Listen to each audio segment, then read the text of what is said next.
Welcome, everybody, to another episode of Light the Torch Podcast. I'm your host, Brandon Jones. To my left, we have Blackie Chan. Bottom left, we have Tyler.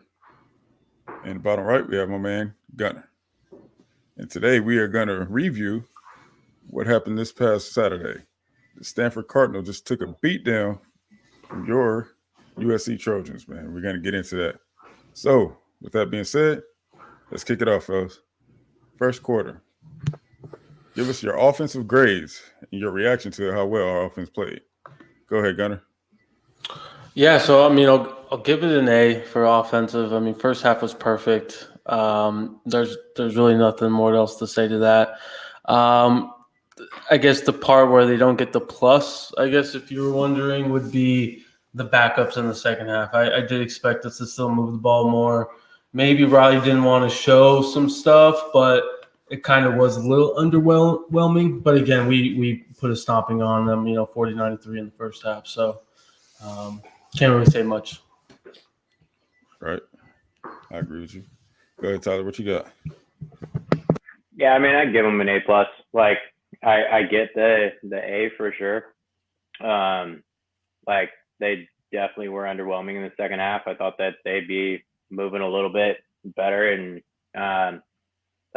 they took all of the momentum. There was no up tempo stuff. They huddled every single time, and I think that definitely took some of the momentum that second unit could have had. So ultimately, they could have put up 100 if Caleb and the rest of the ones were out there the whole game. But it's good that we have these guys not playing all these early games and potentially losing more guys. So I'll take that. I'll take that a lot. So I give them an A+. It would be a lot different if it was, some game that was towards the end of the season and, we needed a beat down or something. That game could have been 84-3 or something like that, So it was an A+ for me. All right. Blackie Chan, what you got? It's kind of hard not to give anything but an A at this point. Caleb Williams went 19 of 21 for 281 and 3 touchdowns. And he had a rushing touchdown himself. So it's just the first string offense is basically perfect. I don't know what else. Second string, it definitely was a drop off. It could have been play calling or anything like that, but other I expected a little bit more when it came to the run game, especially with Quentin Joyner back out there, because we dominated with Floyd or Lloyd and Jones, but when it came to Quentin Joyner and Barlow and Peterson, it just kind of was a little lackluster. And Miller Moss did pretty good on the pass. I don't think they wanted to pass too much, but yeah, it was still an A. Offensive line did a great job. Wide receivers did their thing. Caleb, even tight ends got a piece of the pie. So, yep. All right. Yep. So for myself, yeah, I agree. I said this is a game where you kind of have to break it into two different grades, so which is pretty telling, for where we are as a program. So we blew. Obviously, the starters played the first half, and I have to give them an A+. They were just firing on all cylinders, man. Just couldn't be stopped at all. And everything we did worked, to perfection. So everyone played well. O-line looked great. Marshawn Lloyd is just a beast. And I think that even that game is just a small sample size. He went 9 for 77 yards. Imagine if he got 18, So, and that's just, mostly the first half. So, for the second unit, man, there was a lot of rotation on top of, I think Lincoln Riley made a decision that he just wasn't going to run the score up on these guys. He's like, it's a rivalry game. We're beating the crap out of them. That's good enough. We're not going to be Oregon and score 81 on a team that we have no business playing, So I think he kind of took a shot at landing it too in his interview. Did anybody remember the quote exactly? Is that you, Tyler? I can't recall off the top of my head. I don't know the exact, but essentially Yeah. said kind of what you were saying about, Right. how he didn't want to, run up the score, basically. Exactly. And I'm glad that I'm not the only one who feels that. That was just ridiculous what Oregon did last week. Yeah. You know what I mean? And then they wanted praise for it. Like, yeah, we put up 81 points. We broke a record. Like, if I was that head coach for another team, I'd be pissed. Yeah, we know you did that. You're supposed to do that. Actually, you weren't supposed to do that. That was classless, dude. Yeah. You know what I mean? So that's crazy. Only Oregon would do that. But it is Oregon, though. So they're only I Oregon. expect nothing less. Exactly. So yeah, that's my grades for. I give them an A, and I'll say A plus and an A. One thing I want to say is that we held David Bailey to 3 tackles. Like I don't even recall ever hearing his name At all. And I was actually going to ask, like, man, did he play? Before watching the game, I was like, did he play? Yeah, at all. So yeah, man, we handle business. We made him a non-factor at all. Mm-hmm. Well, that's the thing. When you only have one guy, it's easy to key in on that one guy and shut that down. And then that was us last year with Tully.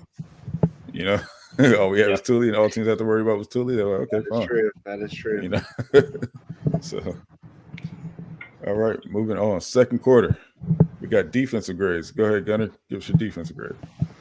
Yeah, so I wrote down A, and honestly, but since I've been sitting here, I can give him an A plus. The front 7 was dominant, especially the D line. They guarded the tight end really well. I've noticed that they were like changing it up. It wasn't just one person on the tight end, so that was unique and cool to see. Essentially, love the goal line stand. That I believe it was in the second half. I'm not exactly sure when it was, but I know that was just kind of a good momentum for the defense and showing, of what we can possibly do in the future. I'll talk about it more obviously in later quarters, but I do want to see the linebackers to tighten the rotations. Not to sound rude or anything, but I would like to see less of Tackett. I think there's been some situations where he still needs to kind of see what the play is going to look like. He just reacts so quickly, I feel like, and doesn't let the play develop, where there could be some situations where he can, get there quicker. So, but yeah, overall, A plus. And yeah. All right. Tyler, what you got? Yeah, that was the most complete game I think I've seen them play in a long time. The last time I remember somewhat of a complete game like that, and I still could argue that this was even more complete than that, was the Penn State Rose Bowl game when, we just went blow for blow with another juggernaut. But this was both offensively and defensively having that type of shutdown game. And so for me, like, I can't remember the last time that we played like that overall. So I give them an A plus. The front 7, if you will call them that, I think they play more with 6, and they've got like a hybrid guy that kind of weaves his way in and out. But the front 7 is pretty dominant. Bear Alexander is a man among boys. Like, that guy takes on and beats double teams, and he gets talked about all the time. I almost got my hopes with Corey Foreman getting a sack, and he's in the backfield a lot. He's not getting beat. It doesn't matter who he's playing against. He's not getting beat now, and the reps that he's getting into the backfield. He's close. I felt like there was one play that had the replay, and he was kind of like clean straight to the quarterback, and it seemed like his eyes got too big, and he just like needed to just kind of wrap him up, and quarterback kind of stepped up and was able to make the throw at the last second. But he just was like, he seemed like he was super antsy to kind of get off the schneid with that. So it's nice to see him get in the backfield. Like, Jamil Muhammad is an unsung hero. That guy's a beast too.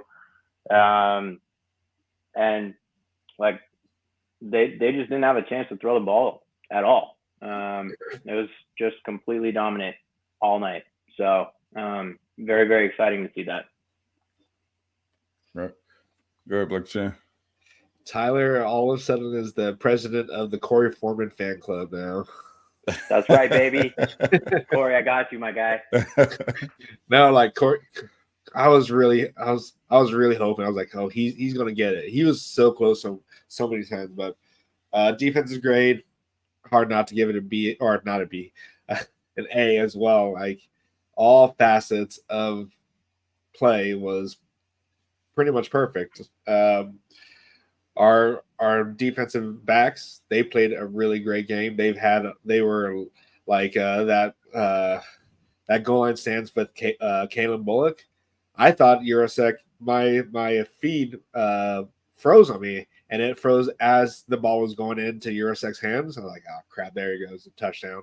But no, he forced the field goal for us. So I was like, okay, yeah, like there was a lot. It was a lot cleaner when it came for the defensive backs. They were knowing where the ball was in the air, so it was great to see that they could play on the ball. And what was it?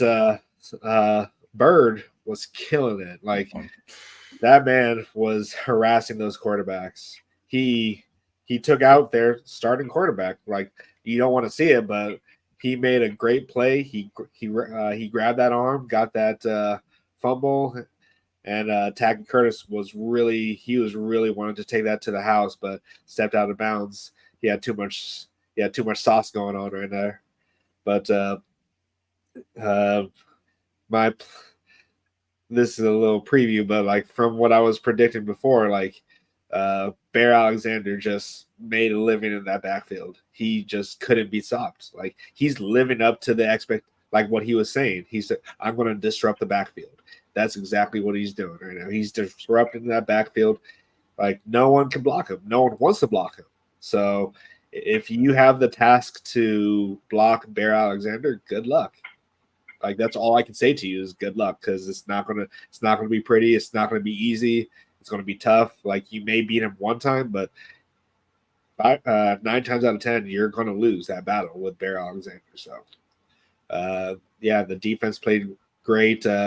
Rayshawn Davis had a really good coverage on Eurosec.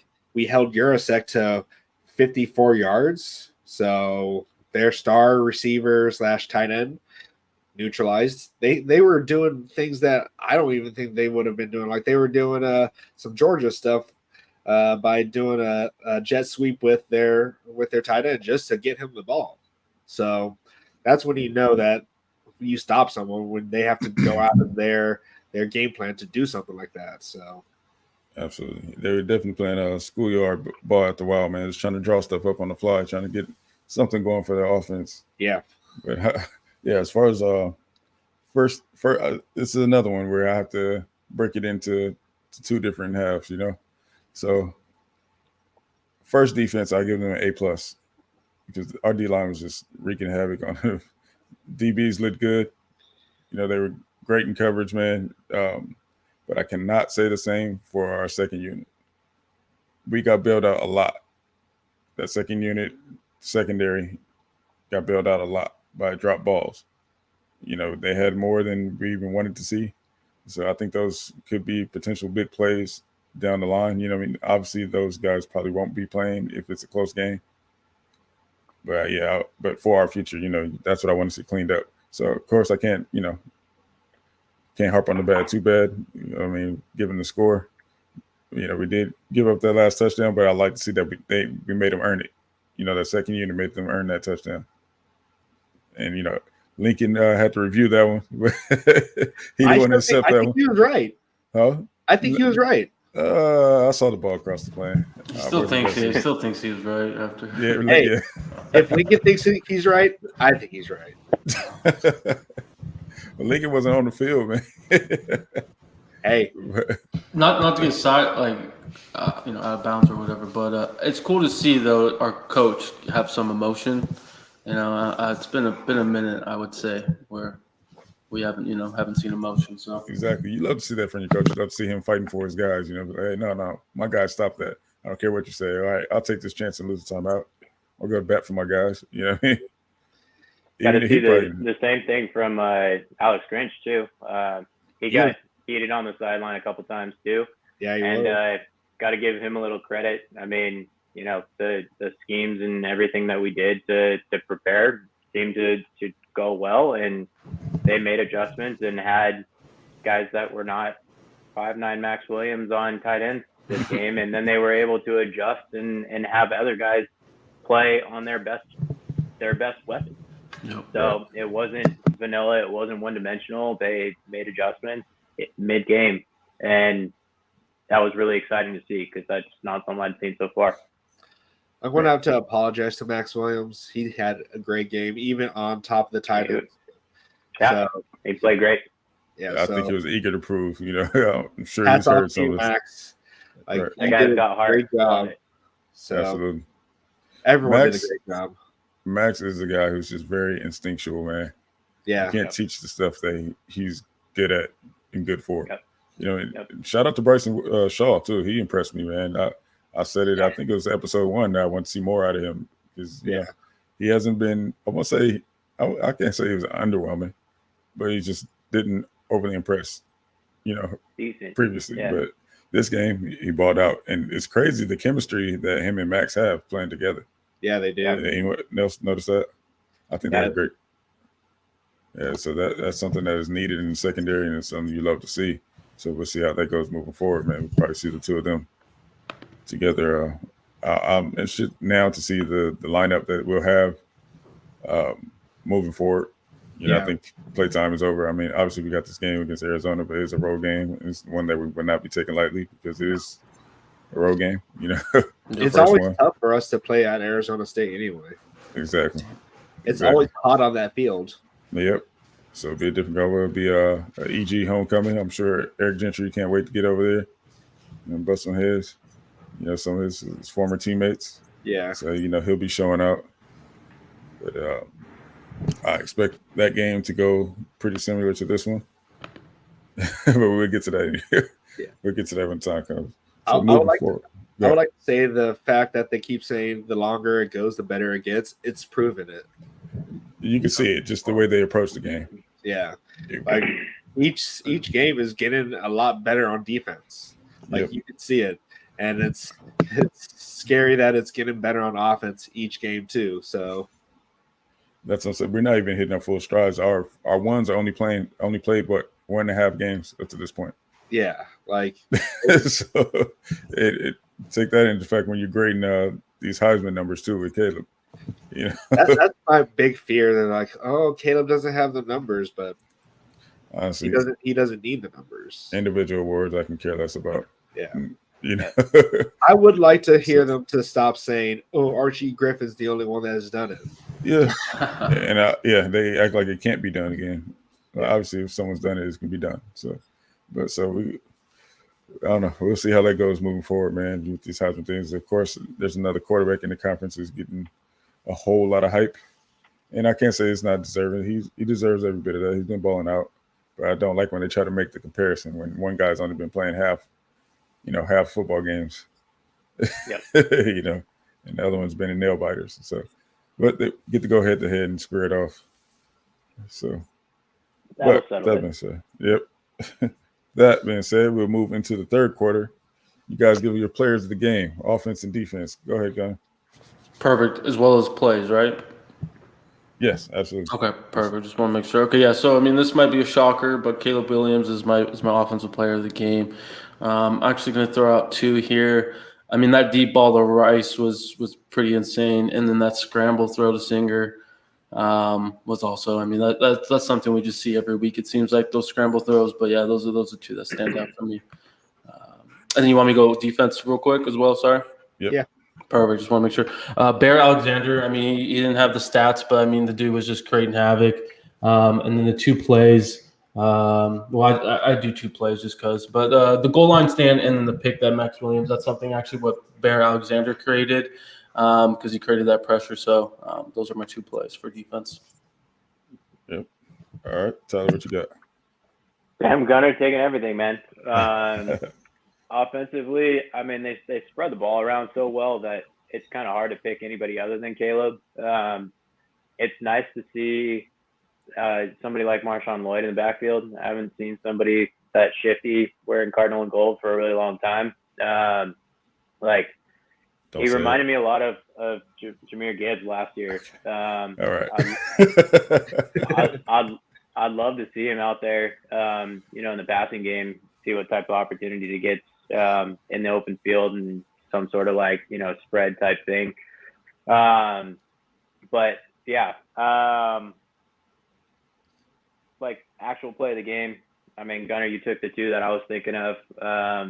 Caleb getting out in space, and then meeting Singer and throwing a dime on the run, and then getting to set his feet. And I think that was like 65, 70 yards, like literally throwing it through, you know, a tiny, you know, donut from 65, 70 yards away, just right in the breadbasket. That was nasty. Defensively, it was cool to see Kalen and Bryson Shaw come downhill and light some guys up a couple times. They both did it. It was nice. It was nice to see, you know, that level of the defense be able to kind of get involved, because it seems like they've kind of been the anchor to the rest of the defense playing really well. So, yeah, I mean, Bear's going to be my defensive player of the game. Like maybe the stats don't line up, but he's in the backfield just screwing the pocket up every single game, basically every single possession. So love that. Okay. What about you, Lucky Chan? What you got? So I picked Bear Alexander in our pregame to be the defensive player of the game, and that's who I'm going to have to go with. Like so Stanford got into the red zone and they were driving on the ground, and then you can absolutely just see Grinch like, Bear, get in there. And the moment he went back in, he stopped him. Like he is a difference maker on this defense, and and he's a sophomore. That's the scary part. And we have him for another year in the Big Ten. So Big Ten, take notes because this guy is coming for you. I'm predicting that he's gonna be a first round draft pick. Like he's that talented. If he keeps this up, like sure he may not have the sacks, but he's definitely doing more things on this defense than people realize when it comes to the stat sheets. So Bear Alexander, play of the game though, I'm gonna give it to Bird. That fumble that he came from the other side of the field, chased the quarterback to the other side, and still got the fumble, or still forced the fumble. So, like, that's a lot of effort to do that. Like, for the most part, we did not see that kind of effort last year except out of Thule. So that effort that he is showing right now, that he's been doing, like he even did that right after they put in their new quarterback. He has an unbelievable motor. So that was a really good play. And offense, I'm going to cheat here and say the offensive line, because the offensive line, Caleb, he had all the time in the world. He could do whatever he wanted to do in the backfield. Like, I don't know if you know the game NFL Blitz, and if you got on fire, you can literally run back there, do spins, you can dive on the ground or do something. That's literally what Caleb could have done back there because the line was just doing what they needed to do. There was no rush on Caleb at all. Like he didn't get sacked, he didn't get touched. The only time he got touched was when he wanted to get touched, which was that rush and touchdown. So the offensive line did a great job. Like even with Gino being out, there was no drop off when it came to that first team offensive line. Like they were opening up holes. Marshawn had the holes. Austin Jones had holes. Like it was great for the first team offensive line. They did a great job. I want to give it to Caleb because he was basically perfect, but I want to be different and give it to the offensive line. Okay. Yep, that's pretty much the same for me. I mean, Caleb is the obvious choice, so I decided to not go with the obvious choice.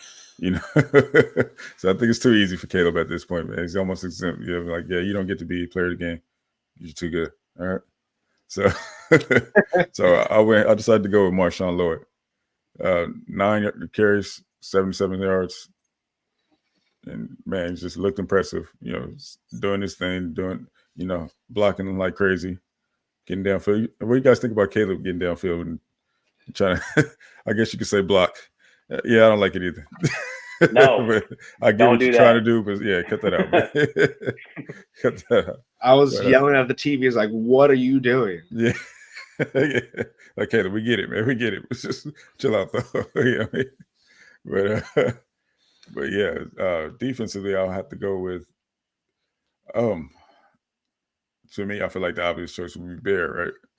But I picked him. That was actually my prediction, and I could easily give it to Bear, but I can't give it to Bear without giving Solomon Byrd some love, man. Yeah. Yeah. Three solos, I believe. Yep. As I'm looking here, 3 solos. Four. Okay, 4 tackle for loss, a sack, and a forced fumble. He balled out. Now, and I have to say that, mention them two together because he could not have done that if Bear wasn't doing what he did.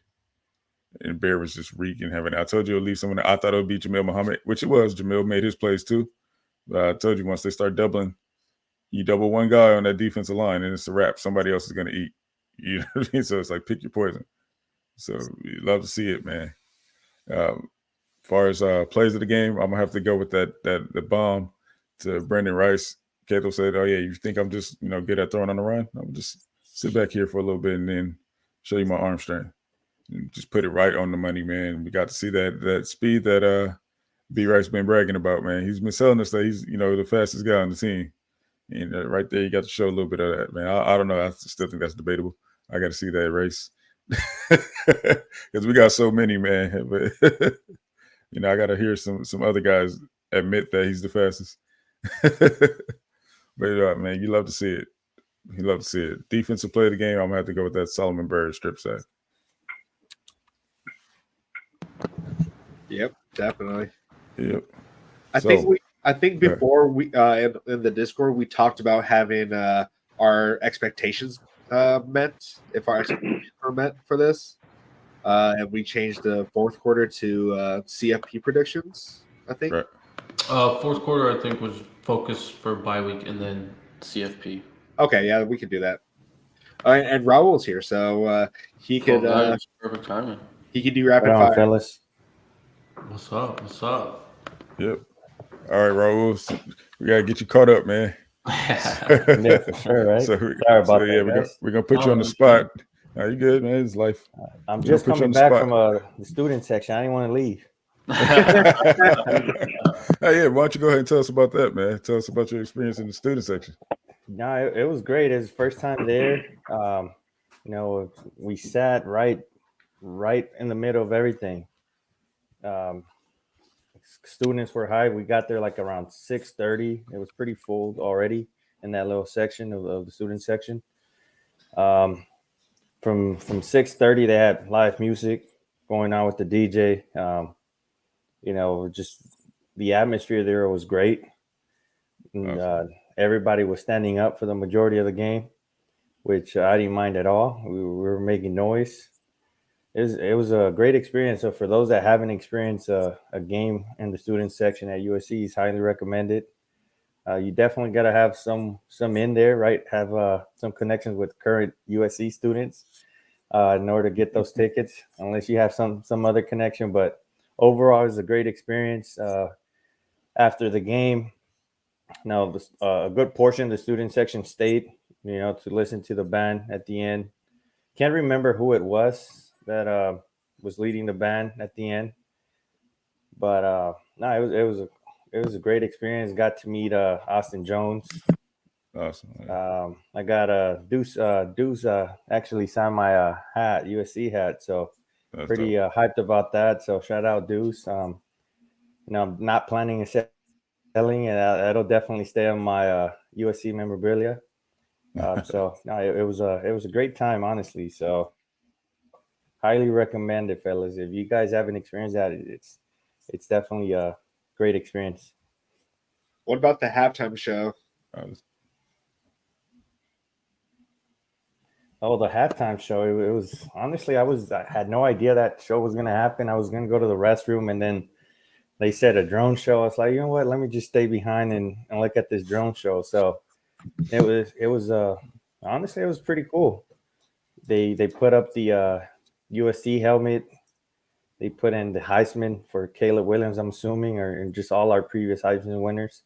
They had Tommy Trojan, or yeah, it was a great show as well with the live band going on the background. Overall, it was a party, guys. Like I'm telling you, it was a huge difference between Nevada and San Jose State.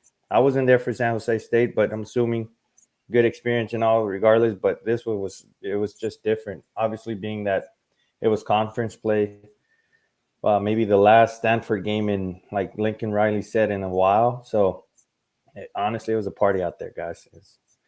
I wish I was still there. Let's put it like that. Well, we definitely had a lot to party about, man. Yeah, and it was 49. Was it 49-3 at half? 49-3 at half. Yeah, I was drinking, guys. So I don't remember everything. Let's put it like that. But it was a great time. Awesome. Yeah, awesome. like I was even dancing the YMCA song out there. Hey, no judgment, man. No judgment. I danced that last time I was there, so yeah. The attendance was great. Yeah, it was honestly at first I was a little disappointed because it was fairly empty, close to kickoff time. But I'm assuming it was just traffic and people coming in. But the stands were pretty filled. So I was happy with the turnout. I think it's only going to get better. For all the recruits that do watch the podcast eventually or are currently watching, LA is a place to be, guys. So, hopefully you guys commit. Chris Cole, you should have committed to USC, but maybe we get a flip later down the season. So, won't lose hope there. But, Georgia's great and all, but, USC is a place to be at now. So, well, since you brought that up, guess we'll touch on that just a little bit. Sources of mine have said this is just a thing that we have, that we're starting to become accustomed to. This is, him committing elsewhere after us hearing that he was all ours. He was all Trojans, and then, a few seconds later, he's just boom commits elsewhere. That's been something that us Trojan fans have become to get used to, or coming to get used to. And, the fact that our stance as a team, or Lincoln Riley stance, I should say, is that we are not going to be paying players out of high school. All these kids seem to just want the bag, which in some cases is very understandable. But if they actually use their heads and they'll see that our freshmen got the bag as soon as they stepped on campus. If they did a little more homework and be a little patient, it's well worth it. Having NIL here in LA is way better than the little handshakes that you can get in most other schools. To get an actual NIL where you're getting checks and not cash is way better here than you would get at any other school. So for your recruits, I understand for some of you, but just be smart. Look at the bigger picture and just be patient. Yeah, just know that USC will not have those situations where, player was unhappy about NIL because they didn't get the money that they were promised. That would never happen. Florida. Bless you. So with that being said, Raul, let's get you caught up on your thoughts. So first quarter, we went over offensive grades and reaction. You want to give us your offensive grades and your reaction? You know what? Just because I want to see it get better, I'm going to give it an A. Okay. But obviously, you guys know what the true grade is. I mean, we scored 49 points. So I can't really get any more perfect than that. But I'll give it an A just because let's see if we can top that. So, exactly. no, but It was a great game plan. They distribute the ball, spread it out. We got a few runs in there. Just Caleb did his thing, right? So, it was he didn't even break a sweat. Shador, Caleb did not break a sweat, and he put up, I want to say, better numbers than you did in like those 2 quarters he played. So. Who's this new Raul? He's just calling everybody out tonight. Come on, guns blazing tonight. Hey, I go to the student section. I came out a different man. Yeah, I see, man. But it was a great. I'll give it an A, and I'll give it an A plus. Why hold back? But I wish we can see it again throughout the season. I'll just keep it that simple. A plus. Okay. All right. How about your defensive grades? Defensive grade. Obviously, I saw a few people complaining like towards the second half, right? But it was like second string, third strings. Obviously, they weren't playing at full capacity in terms of having the starters in there. I give it a solid A. Right. Okay. They on par with the rest of those. Yeah, I give it a solid A. They had I think 1 or 2 big runs, but other than that, and I can't recall if it was like in the first half when they had a huge run. I think Stanford had a big run, but then the defense made up for it, create a turnover, and prevent them from scoring. So I'll give it an A. All right. And your players of the game, as well as your plays of the game for offense and defense. Oh man, it's tough. I mean, a player of the game offense. Yeah. I'll go with Caleb. I mean, he did his thing. He said he didn't break a sweat, and he put up a great performance in that first half. Defensive player of the game, Mohammed. I don't know if anyone of you guys picked him, but I'll give it a Jamil Mohammed. Okay. He did his thing, and like he's been doing the first 2 games, so I'll give it a Mohammed this time. Absolutely. Do you have plays? Oh, what we were talking about the other day, like, if there was going to be a big play, I feel like we had like 7 big plays this game. Yeah. So Yeah. I guess are we picking for each quarter, guys, or what are we doing? Just give me your 2 most notable. Notable. Offense, obviously, defense. it's going to be offense. I'll give that Brandon Rice, Caleb, 75 plus. I think I called it last week on the prediction, but it was to Tosh, not to Brandon. But shout out to Brandon Rice. Great, great play. And then defensive. I think it was Mohammed that created the strip fumble, or like he created a fumble, and then Tackett Curtis recovered. That was Solomon Bird. Solomon Bird, yeah. Yeah. So maybe, yeah. So Solomon Bird, like I said, guys, I was drinking and I don't remember all the exact plays. So maybe my player of the game is either Solomon Bird or Mohammed. I don't know. I think they both had great games regardless. So Okay. yeah. So just so we're aware, they're not the same person. No, for sure. Okay. All right. All right. So that being said, we're all caught up. So let's move on to the fourth quarter. What should be the focus going into this bye week? What do you guys think? Go ahead, Gunnar. Yes, I mean, first off, just make sure we're still getting healthy. Like Cobb's a little banged up. Maybe Gentry might not be 100%, even though he dressed up yesterday. So just getting healthy. Kind of mentioned this in my defensive reaction, but look, I want to start seeing that linebacker room tighten up. Again, I know we have some injuries a little bit here and there, but I just want to see a little bit less of Tackett Curtis. No disrespect to the kid. He's got a bright future. I think it's just he needs to sit back, see some of the plays happening on the sidelines, and then, kind of get the mental reps. And then lastly, just getting the 5 O-linemen, just starting to get them to gel more. There was a good game yesterday, and just starting to see that more going into the bye week into ASU. Right. All right, Tyler?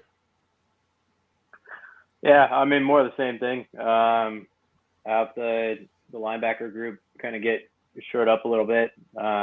Be nice to, it seems like Mason Cobb probably could have gone if this game was, some sort of championship type game, something really important.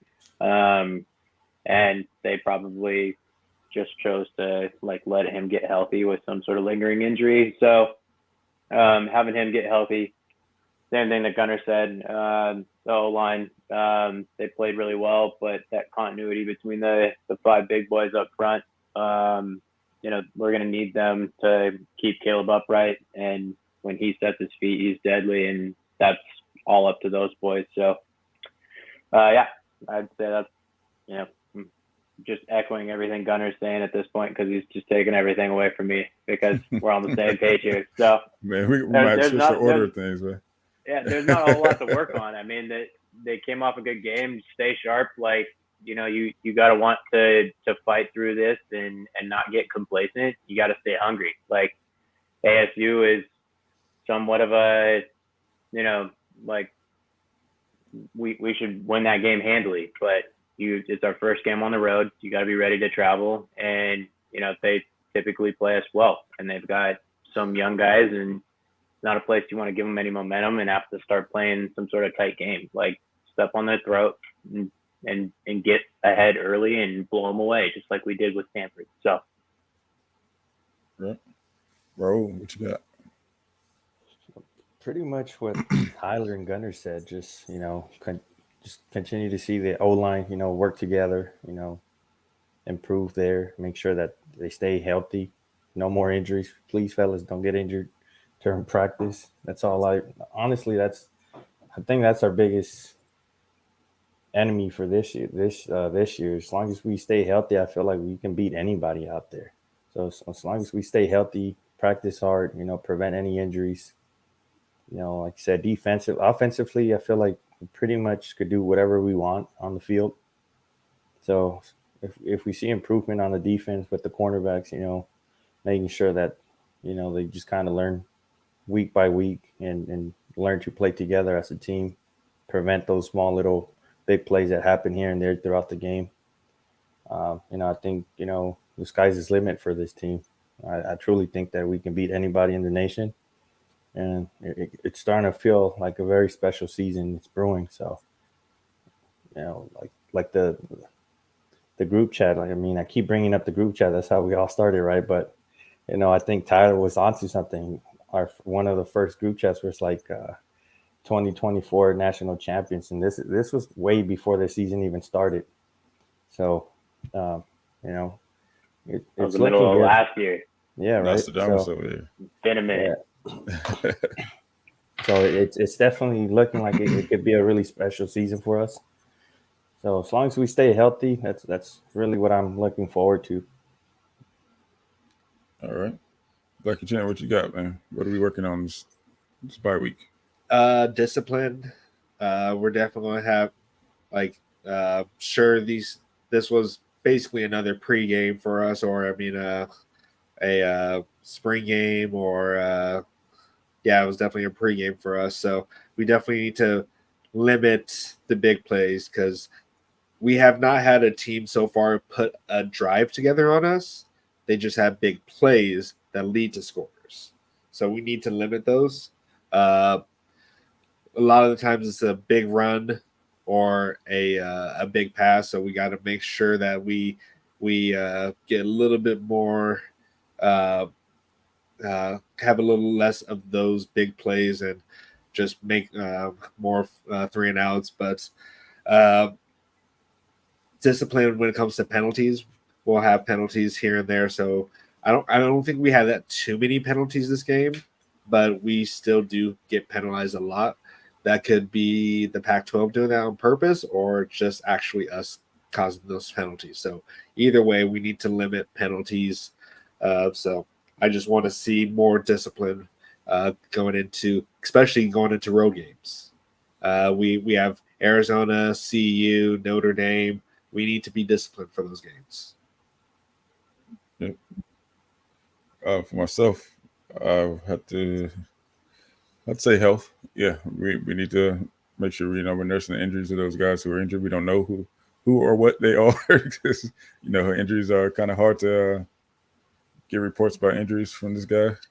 But but whatever they are, we hope everybody gets healthy over this bye week, and Trojan family don't shoot me over this next point. These words I'm going to say. All right, situational mastery. Yeah, I know. Helping terms, I know. But listen, going into this next stretch, it's like I don't even know if any other team has even done it before. Played 9 straight games. But that's what it's going to be. And then we're going to find ourselves in some situations because we're going to be playing better teams. And some of these games might be a little close. So I think we get a heads up on that and work on some of those things, some 2-minute drill and all that. We need to shore that up. And I think, like Chan said, we need to shore up limited chunk plays, man. So that's just small things, work on the small details. As we've been doing, it's been getting progressively better as the season has gone on. But yeah, that's what I definitely want to see this bye week. Just shoring up the little things and taking care of our bodies and, some situational mastery. Question from the chat here from EV. Not sure if it was mentioned, but how do y'all feel about special teams? I feel it's night and day just with Zachariah Branch alone, but even the coverage is much, much improved. I'll take a shot at that before. Yeah. All right. So our fans, I want to say this. We do have special teams coaches. They're just not assigned as special teams coaches. Kyle McDonald was a special teams coach in his previous, gig. And I think I want to say Hansen was too. So we have coaches that can coach special teams, that have special teams experience, So, yeah. So they were both special teams coordinators on their resume.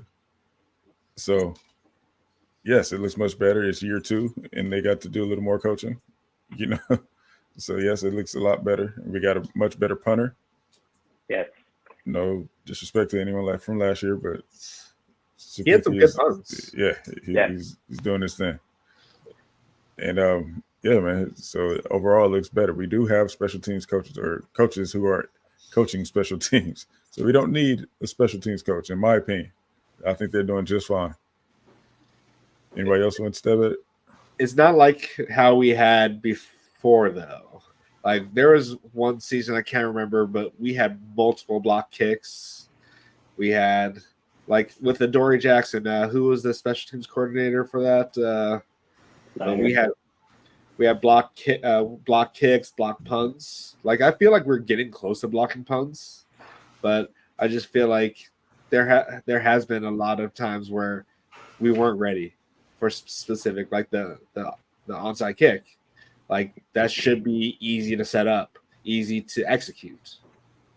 Like, it really all depends on the kicker to make it better for the kicking team. But that onside kick should not have happened. It should not have made that game a little bit more closer than it should have been. So I honestly think that we need someone that specializes in it, that knows that we need to set time for that rather than just kind of glancing over it, basically like speed reading it when it comes to our special teams. So I do think just having people who've done it before doesn't cut it sometimes. Well, that's so we do have an assistant that does it just for special teams. He's an assistant though, or whatever, like a GA. Right. My thing is, I don't think we should cut any other coaching positions out to get at special teams. Yeah, coach. Right, that's kind of where the hands are tied. Yeah. Well, but if we want to value special teams a little more and work on that more, absolutely, I think we should. That's something. Do we have a limit of how many coaches we can have? Yes. Yeah. Mm-hmm. We're at the limit. Yeah. So for me, I mean, there's 3 phases to special teams. Can you make a big kick? Can you flip the field? And can your boy that's returning kicks either via punt or via an actual kickoff, can you take one to the house? Zachariah Branch doesn't need to be said. Eddie Japliski, like that dude can flip the table or flip the field whenever we need to. And like Dennis Lynch is, solid if not necessarily spectacular so far. Like I'm still worried if he's gonna have to, have some big kick on the road and some, coach is gonna ice him and give him an extra timeout to think about it. Like, is he gonna be able to nail that big kick? Like, that's not a certainty at this point. But the special teams is significantly improved because Zachariah Branch is like literally a Swiss Army knife and looks like he's just playing with dudes, and he's younger than all of them out there. And like Czaplicki, that dude's solid. Like he's flipping the field, and that's going to help make the defense look better to not have us have shortened fields to be able to play against. So I don't really think that it's that big of an issue. I agree with you, B. Jones. To get rid of another coach, to have somebody specifically focused on that when those guys are specialty players, and you just practice some of that with some of those guys that have that experience. I think it's the right way to go with where we're at right now. Absolutely. Yeah, the last thing I'll just add, I think we had like under 100 yards total. I'll have to look at the tweet or stat, but I think we were under 100 the whole year last year in punt return yards, and he's already eclipsed that, I think, in 1 or 2 games. So yeah, it's just insane. So right. I would like to see some more block kicks. That would be great. I was just saying, and then just to talk more about the punter. I mean, the punter out there, it looks like he has confidence, so that's big, right? Yeah. So, like I said, I was glancing at the whole field yesterday, looking at the sidelines. The guy seems confident out there, guys. I don't know if it's just me, but the guy definitely seems like he has confidence out there, and I think that plays a big role in terms of being out there and performing. And then regarding the field goal kicker, when I've seen him kick, I think he hasn't missed this year, right? The few opportunities he's had, I don't think he's missed. So did he miss one? No, he's only kicked one field goal. Oh, one? Yeah. Okay. But I mean, with all even the PATs, yeah, I feel like there's years where like, okay, is he gonna make the PAT? Right? Yeah, we had that in the past. So that's a positive. I mean, just that alone, I feel like it's definitely a huge improvement. And like Tyler mentioned, we don't know how the kicker may react and it's definitely going to be a pressure situation, and the opponent coach is going to try to ice him. Hopefully we can practice on that on the field, practice. I mean, but hopefully we don't get to that point because it's definitely an unknown. And as you guys know, some people definitely choke under pressure. So hopefully we're not put in that position. Exactly. Yeah, I guess my thought was that I thought we could hire another coach.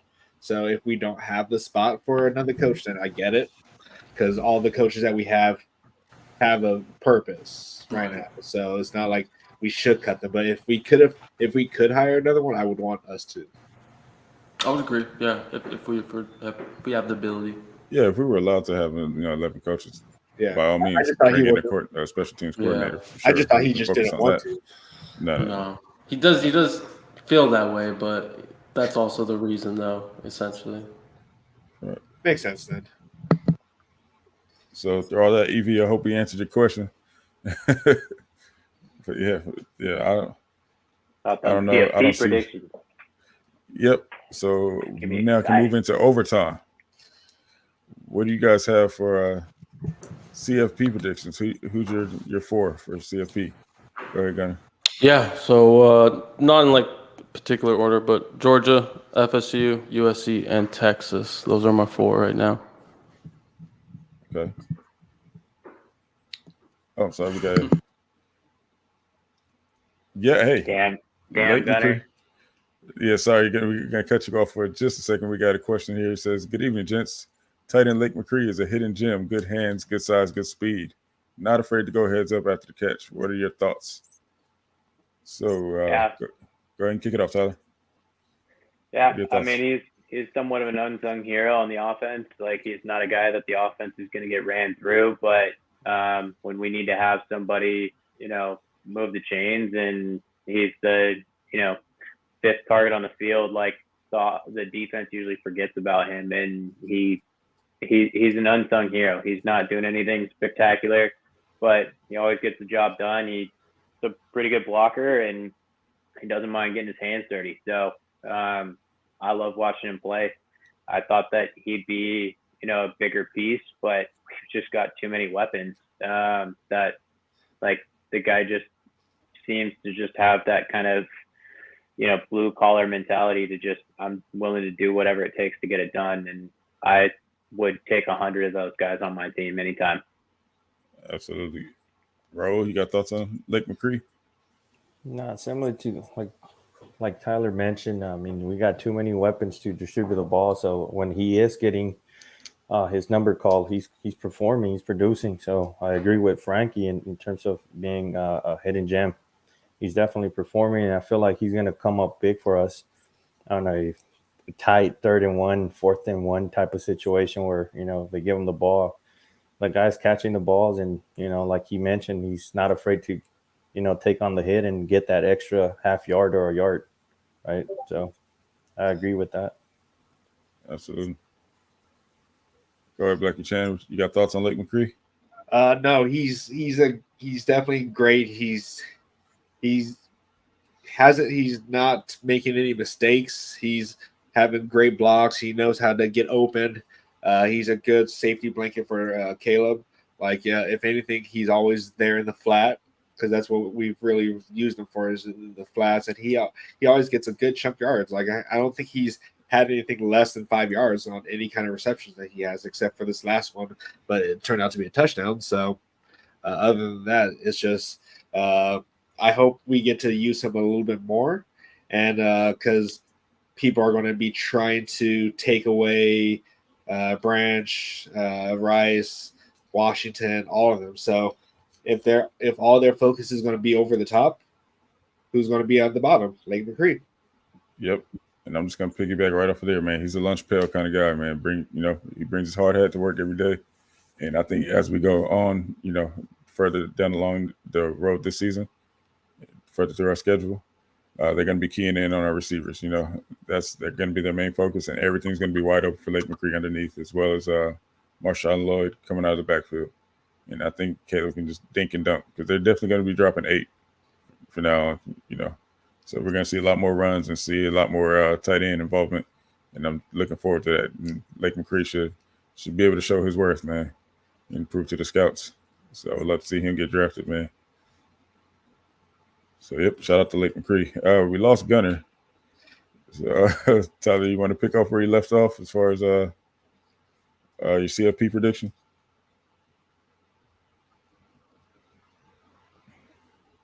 Didn't know I was on mute. My bad. I think those are pretty distinct top 4 teams in college football right now.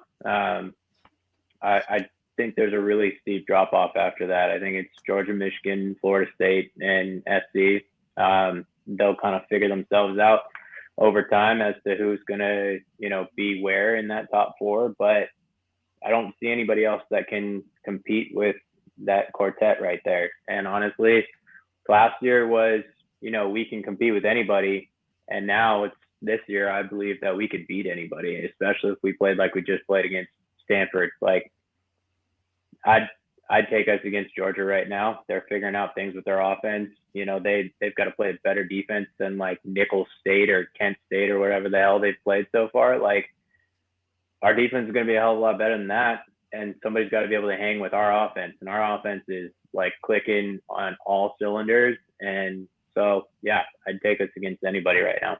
Absolutely. Raul, you got CFP predictions? Like they mentioned, pretty much similar teams. No particular order as well, but Georgia, Michigan, USC, Florida State, and Texas. I mean, I know you said 4, but I think it's between those 5 right now. And that 4 spot with the whole SEC bias and whatnot, and the Big Ten bias and Pac-12 not getting the love, I think like we're fighting for that 4 spot between Florida State, Texas, and us. We'll get that 4 spot, but as of now, I feel like if we win, we should be there. But yeah, those are the 5 teams that I'm thinking are probably going to be there in the Final Four. Okay. What about you, Blackie Chan?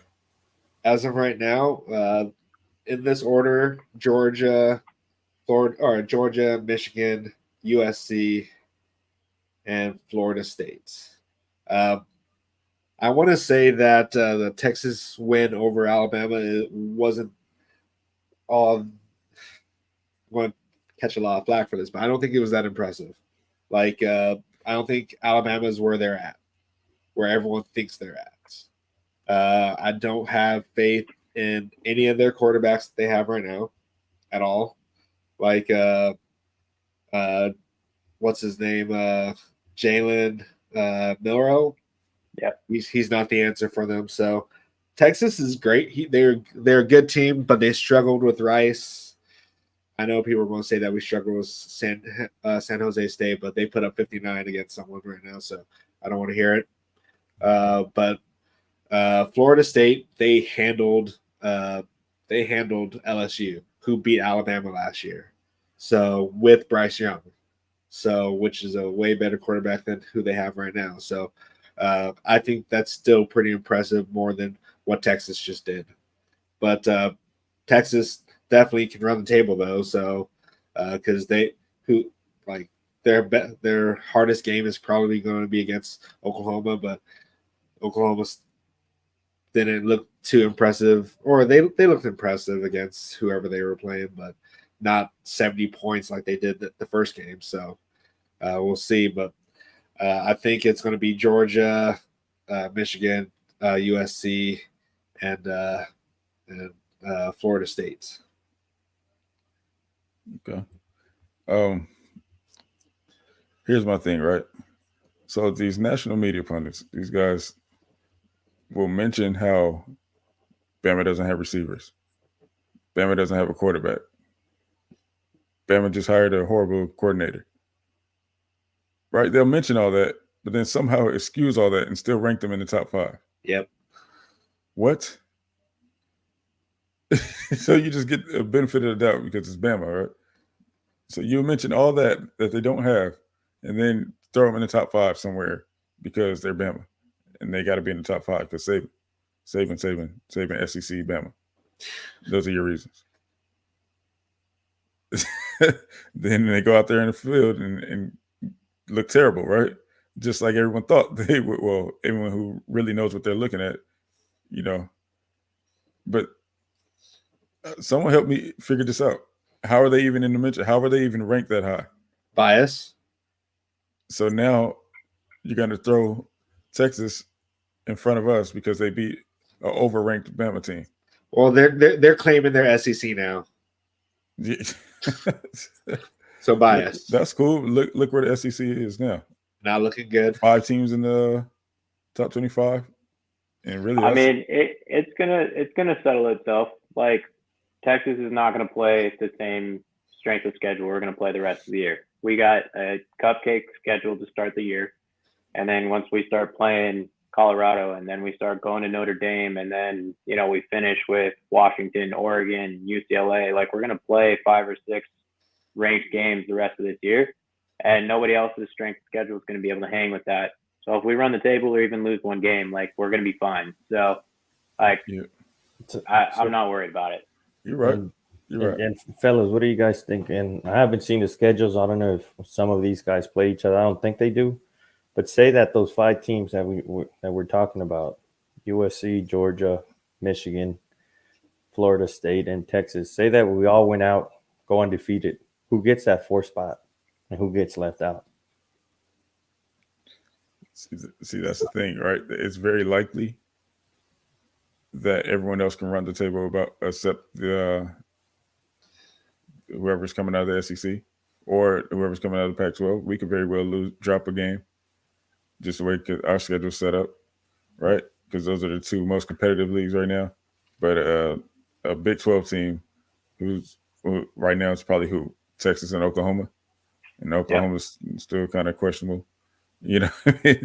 They can run the table easily. ACC, it's only Florida State. They can run the table easily and be right in there. So the question is, do we see do we see a conference get snubbed? In what conference?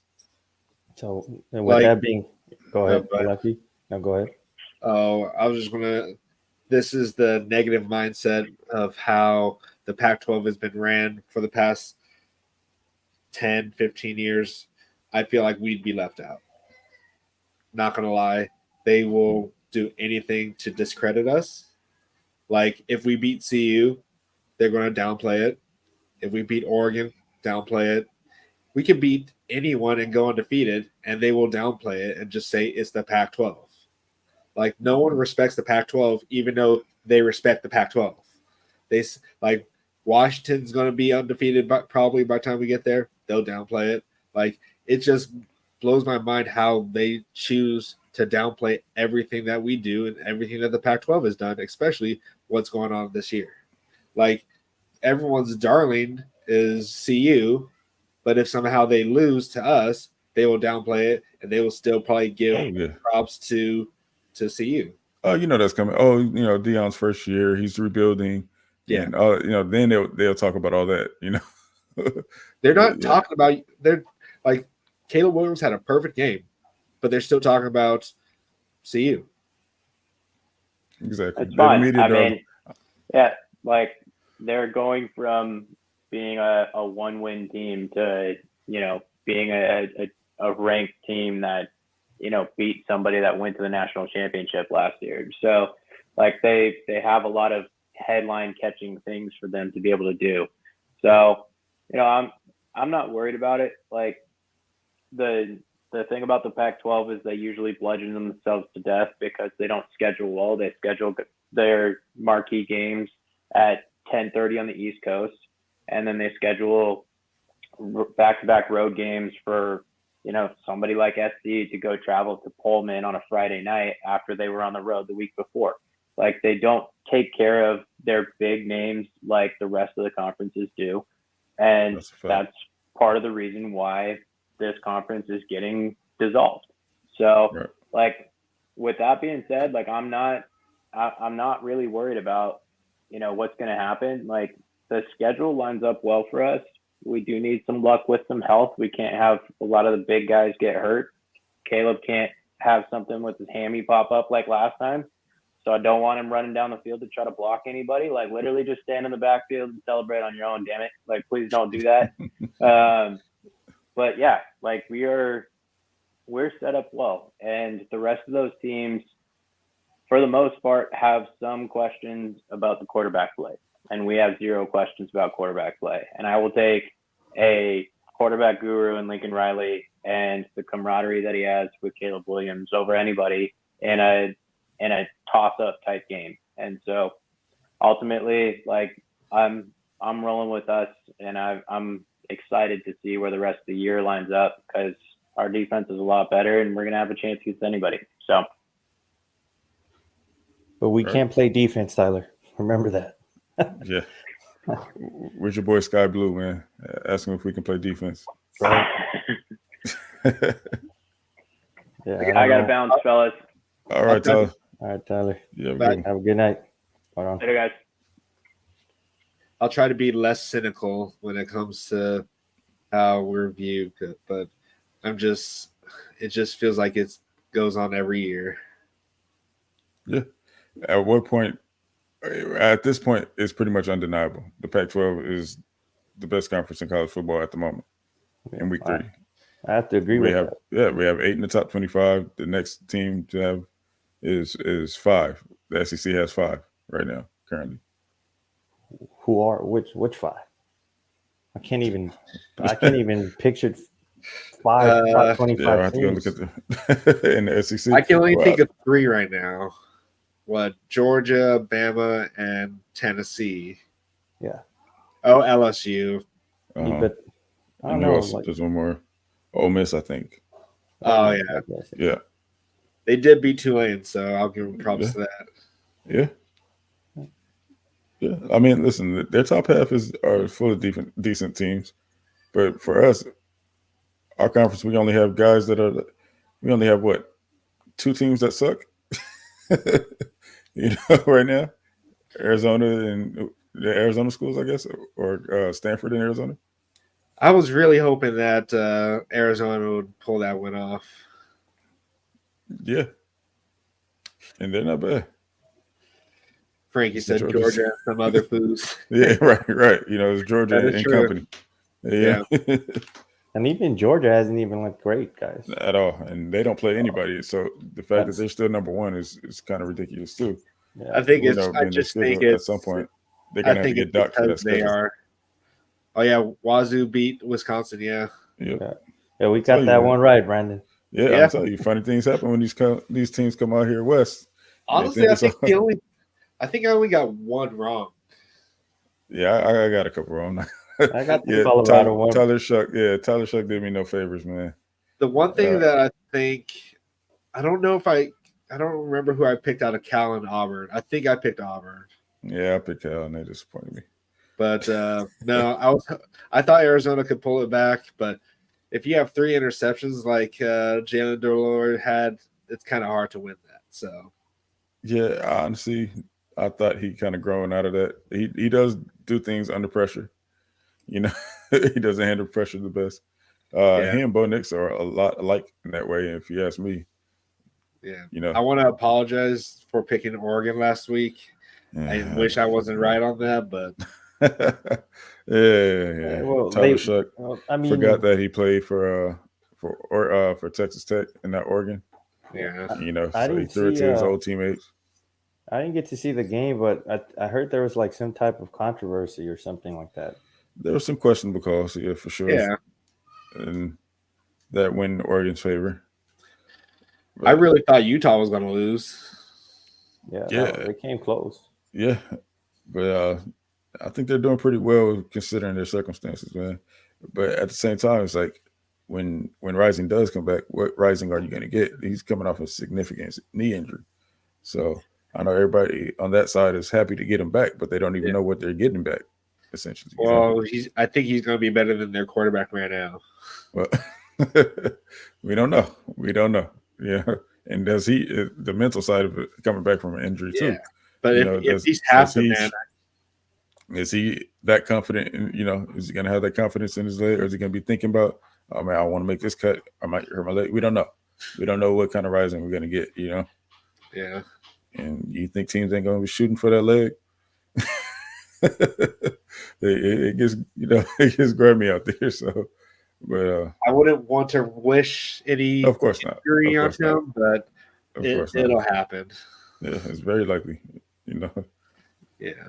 So, but with that being said, do we have any more questions in the chat? Anybody? Nope. Do we have any additional thoughts? Anybody got any parting words? I would like to say that I'm happy that my predictions came true. Caleb Williams got his first rushing touchdown. Zachariah Branch had a punt return. So yeah, you called this game, didn't you? I was happy about that. I did say Brandon Rice was going to be the player of the game. He was kind of close. He had a big touchdown, so he got to play the game. Yeah, he did. Close Who enough. got the closest prediction, or who was the closest to getting the prediction right in terms of score?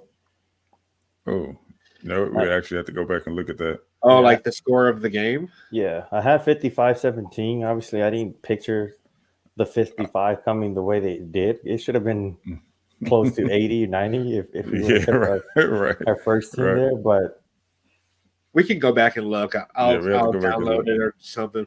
But I know I said 59 because I said you guys thought I was disrespecting Lynch by saying give him something to do. So yeah, I think I said like 58 or something, but I gave Stanford way too much credit. I gave them 26.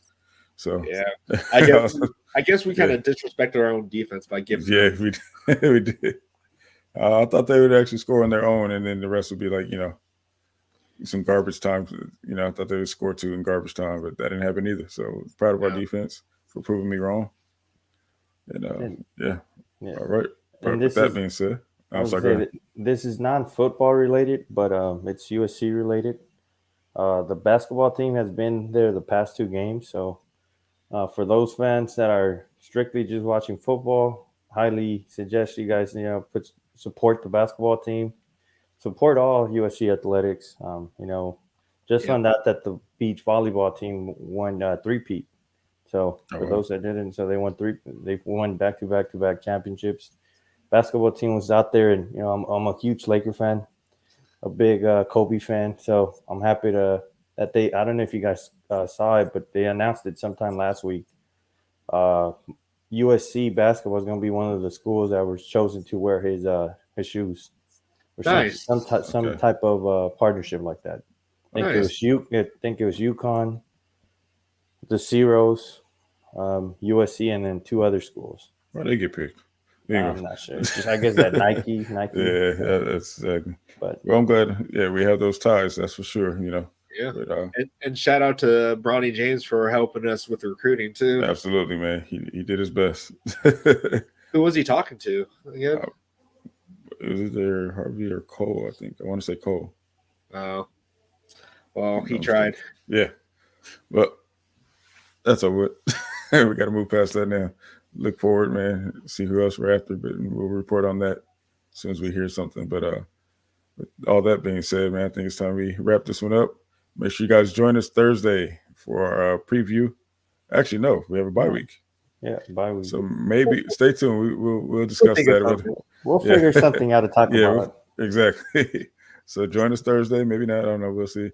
Stay tuned. We'll announce it on the socials. Maybe we can talk about like the Pro Gyms, NFL guys. There you go. Yeah. We had a huge, and for all those, USC represented big time this weekend. Amon-Ra balled out. Michael Pittman balled out. Absolutely. Drake Jackson, I think. Wide receiver, you baby. Yeah, he had nothing. Not London. Drake Jackson. Drake Jackson. He had like 2 or 3 sacks. Yeah, he had 3 sacks. I mean, it's not London's fault. I mean, he doesn't have a quarterback to get on the ball. I know. I have him on my fantasy.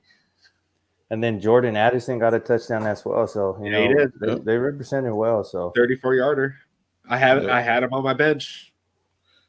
And yeah, never mind. I was gonna say, man, that's what makes me so upset because we had all those guys in the Helton era. It was like, man, look at all the talent that Helton had. But anyways, I digress. Yeah.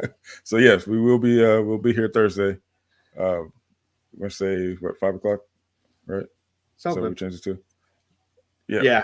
Keep you guys posted. Just stay tuned for the announcement. And make sure you hit that like button, hit that subscribe button so you get the notification when we're on.